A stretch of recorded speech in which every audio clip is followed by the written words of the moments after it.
Hi everybody, old guy here. I don't like anthropomorphic stories all that much. You know, where animals or a non-human species take on human characteristics. To me it seems like a device, a way to make a pedestrian or a generally standard story sound more interesting. Think about Watership Down, which is essentially a Bronze Age tale of survival, but with rabbits. For that reason, I haven't read a lot of Robert Silverberg because a lot of his stories involve a lot of anthropomorphisms. Although, I've run across some of his stuff lately that is really good. Like a short story called A Piece of the Great World, which I found in this anthology I picked up. I love anthologies. But that doesn't mean I don't like all of anthropomorphic stories. I mean, I love Charlotte's Web, and I still think Animal Farm is just a classic. But overall, if that's the premise of the story, I usually skip it. So I wasn't expecting much when I picked this book up. I mean, I wasn't even expecting to pick it up at all, but I was at a Science Fiction and Fantasy Writers Association convention, and I was standing at Lawrence Shern's table, Sean, however he says it, and we had been talking about science fiction for a bit, and there's his book sitting right there, all ready to be bought, and I went, oh man, okay, good marketing technique, I guess, and I've had the book, for a couple of years now, just sitting on the shelf, and as I've mentioned, it is a crime against literature to have unread books on your shelf. So, I read it. Blew me away. I haven't had a couldn't put it down experience with a book in quite a while, but this was one. I freaking loved it.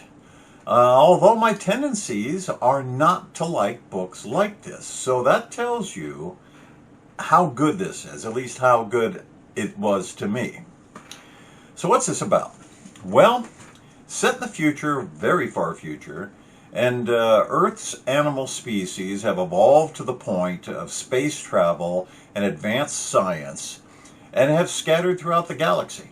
The Fants, or Fants, however you say that, are the evolved species of elephants, and all of them live on the watery planet Barsk, which actually they've been banished to the watery planet Barsk from every other planet in the galaxy because they are furless and mostly hairless, and they smell bad, and the galaxy's other species can't stand them.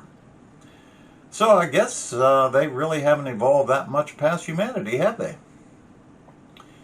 But the Fants are master pharmacologists, and they have developed an incredibly valuable drug on Barsk called Koph, K-O-P-H, which allows speakers, and that's with a capital S, a kind of who are a psychic that is found in every kind of species that can talk to the dead. They're necromancers, but without the magic. A speaker can call the particles of a dead person, which are called nefshans, to a prepared area and ask all kinds of interesting questions about the past. Imagine being a historian with this capability. Jorel Ben Tral is such a historian. He is a Fant, and he is a speaker, and he has become the galaxy's foremost expert on the first speaker, a Fant named Margda, called the Matriarch, because she developed the ability to speak to the dead 800 years prior. She also created 3 inviolable rules about the ability of speaking. A speaker must never call up another speaker. A speaker must never call up a living person. And speakers must never call themselves, to have a conversation with yourself, with your own nefshons, so to speak, or speak. Magda was also clairvoyant, and she prophesied something called the silence, a period when there is no speaking at all. And Jorel thinks it's beginning because hundreds of Fants who sailed away to the Isle of the Dead cannot be summoned. So Jorel does something a living Fant is not allowed. He sets out to find the Isle of the Dead, a place that only reveals itself to the Fant who are dying or in their last few weeks. Think of it as the elephant's graveyard. And what Jorel finds there is far more terrifying, far more dangerous than simply losing touch with the dead. Now, don't be put off by this description. It isn't as complicated and difficult as it sounds.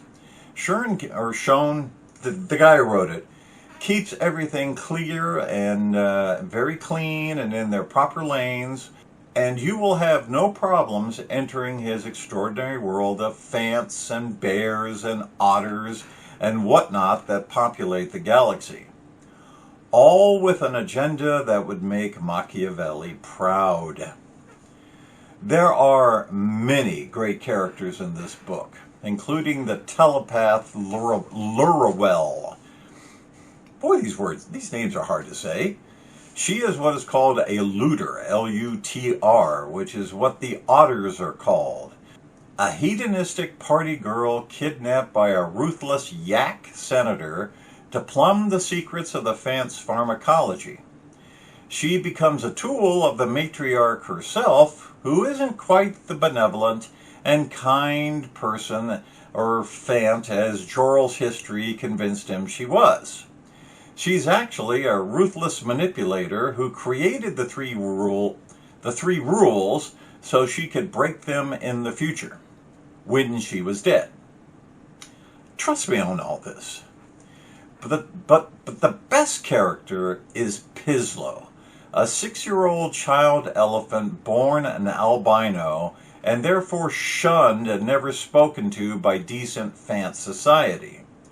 Jorel adopts him when Pislo's father, Arlo, commits suicide. Pislo is also clairvoyant. He can speak to the moons.